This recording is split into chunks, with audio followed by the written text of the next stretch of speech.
Salut, te voici actuellement sur la chaîne YouTube Snapstar. Sur cette chaîne, tu retrouveras tous les plus gros clashs de Snapchat et tous les plus gros buzz du moment. Surtout, n'hésite pas à t'abonner tout en activant la cloche des notifications pour ne rien rater du contenu exclusif de cette chaîne. Et oui, sur cette chaîne, tu retrouveras du contenu qui n'est disponible nulle part ailleurs. Sur ce, je te laisse avec la vidéo. Bon visionnage. Comme vous avez pu le voir en regardant le titre et la miniature de cette vidéo, aujourd'hui nous allons principalement parler de Marc Blatta et de Nabil El-Moudni. Vous les connaissez certainement tous, Nabil et Marc sont des blogueurs issus du milieu de la télé-réalité qui ne s'apprécient vraiment pas. Comme vous le savez, depuis quelques jours Nabil ne fait que de lancer des pics à Marc et il l'accuse d'être un énorme escroc. Dans cette vidéo, l'énorme crâne d'œuf et sa femme Nadé sont vraiment très remontés contre Nabil et ils l'insultent violemment. En effet, selon Marc et Nadé, Nabil est juste une pourriture qui est jaloux de leur couple. Je vous laisse sans plus attendre avec tous les clashs de Marc et de Nadé. N'oubliez pas de réagir dans l'espace commentaire et surtout restez bien jusqu'à la fin de cette vidéo. Vous savez ce qui est en train de se passer? Quoi. Les gens voient que tu me forces à mettre des filtres. T'as pas vu ma tête de chien métal. Bon bref, tu veux dire quoi à mon snap? Je voulais dire que je t'aime très fort.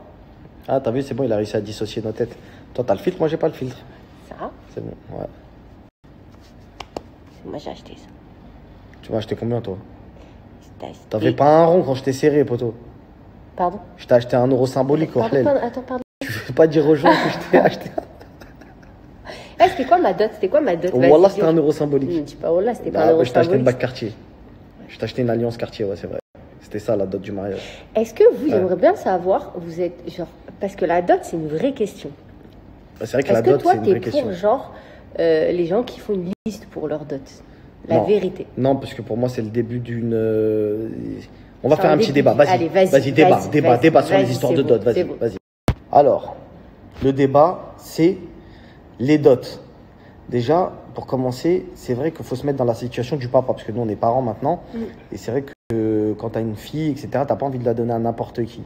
Mais par contre, je ne me permettrai pas de laisser ma fille demander une certaine somme d'argent, ni toi, ni moi, à un homme qui vient de commencer dans la vie. Je préfère qu'il les mette... à profit dans leur couple. Voilà, exactement. Pour eux, quoi. Voilà. Par contre, c'est vrai que c'est licite, hein, même en islam. Ce que j'allais dire, on n'a pas le droit normalement de dire, voilà, moi je ne demanderai pas ça. Après, moi je pense que faut être raisonnable, quoi. Tu sais que on m'a dit que quand tu demandes à quelqu'un genre de lire une sourate ou un truc comme ça peut être considéré comme une dot. Ah, je sais pas, j'ai pas parce qu'il y en a qui n'ont pas les moyens. Mais je pense que les dots, à la base, c'était pour aider les parents, il me semble, si je vous dis pas de bêtises, qui justement donnaient leur enfant et que peut-être que leur enfant les aidait financièrement et il peut plus les aider. C'était ça, je crois que l'histoire de la dot, c'est plus ça l'histoire. Voilà. À la base, la dot, à la base, la dot, c'est à l'époque, les jeunes filles, elles aidaient énormément leur maman. J'espère que tout le monde va bien. Je parle doucement parce que les grands-parents de Noémie dorment à côté. Je suis dégoûté, mais vraiment. Voilà, j'ai fait une story tout à l'heure en me levant de ma sieste et je viens de me rendre compte qu'elle ne s'était pas postée. Le pire, c'est qu'il m'a fallu 1h30 pour me rendre compte qu'elle n'était pas dans ma story. J'ai commencé à répondre à des messages, je me suis dit, c'est bizarre. Enfin, toutes les interactions, il y avait des interactions par rapport à ma story de plus tôt dans la journée, mais aucune interaction par rapport à la story de tout à l'heure. Et là, je viens de voir qu'elle n'était pas postée. Donc, je sais pas si c'est un bug de Snap ou si c'est moi, parce que comme on est dans les hauteurs de Cannes, là, dans les montagnes, on capte très mal et même leur wifi, c'est horrible. Mais je suis dégoûté et j'ai la flemme de la refaire. Story de 45 minutes, la famille. Je vais vous la faire en court, en version courte.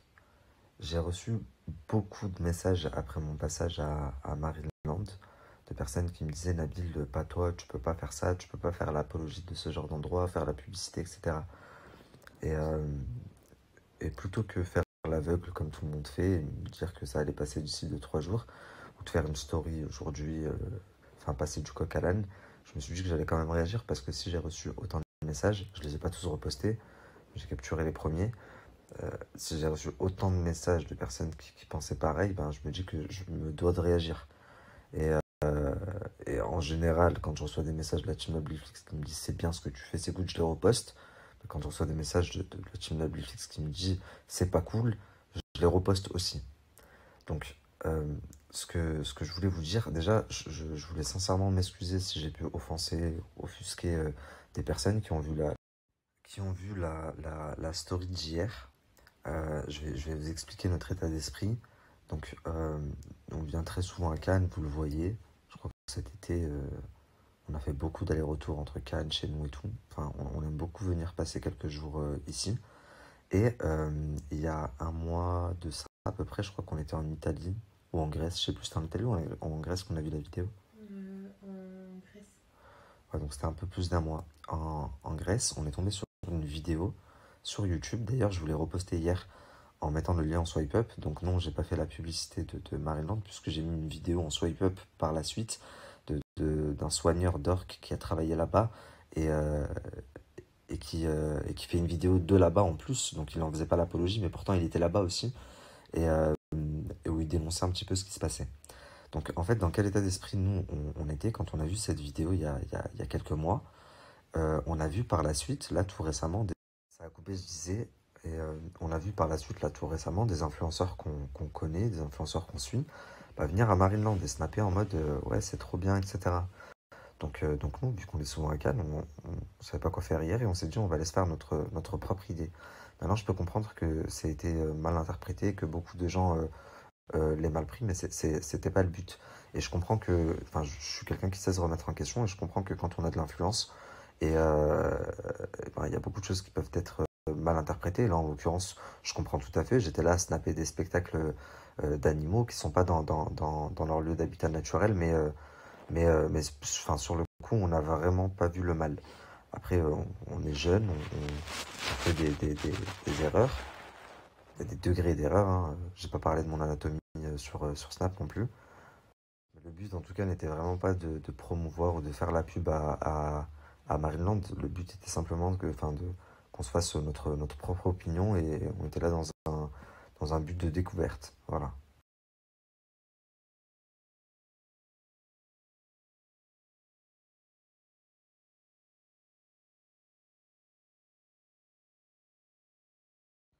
Au final, je me dis que ça a même été un mal pour un bien parce que ça nous a fait ouvrir les yeux sur pas mal de choses. Parce que c'est vrai que on n'est pas.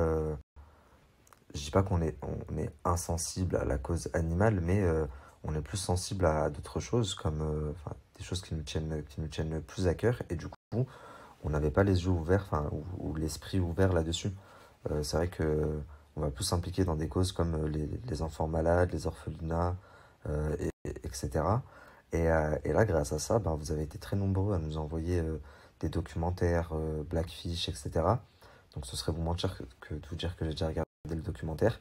Par contre, j'ai commencé à lire des articles et tout que vous m'avez envoyé. Je compte aussi regarder le documentaire. Et au final, ça nous instruit et on apprend tous les jours. Donc c'est dans ce sens que je dis que ça a été un mal pour un bien.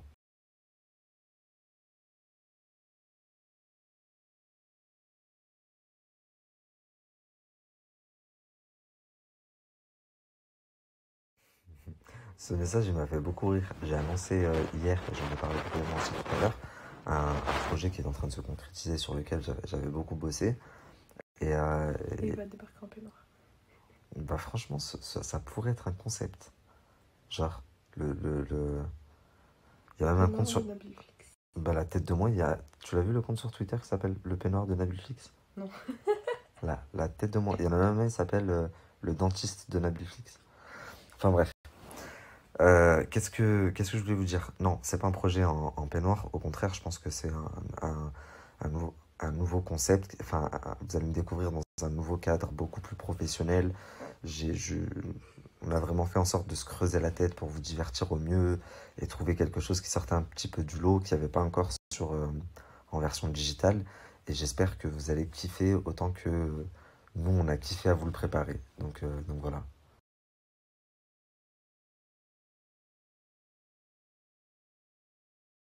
En effet, je constate qu'ils ont repris du poil de la bête. À un moment donné, quand Amir a reçu beaucoup de signalements et que je faisais des stories tous les jours sur lui, il avait arrêté de snapper. Adé et Ahmed ne faisaient plus de pub. Et vu qu'ils prenaient plus de pub à Ahmed, Ahmed a fait une story en mode ouais, je m'excuse si je vous ai déçu la famille. Mais dès que Amir lui a refait une proposition pour des postes, on s'excuse plus là. Bah, du coup, l'argent est plus fort que tout, la famille. Donc oui, ces excuses, elles ont duré 10 minutes. Et surtout, ça vous montre à quel point elles n'étaient pas du tout sincères. Mais vas-y, hein, c'est relou. Mais s'il va falloir se remettre sur leur côte pour qu'ils se recalment à tous, je vais me remettre dès demain sur leur côte.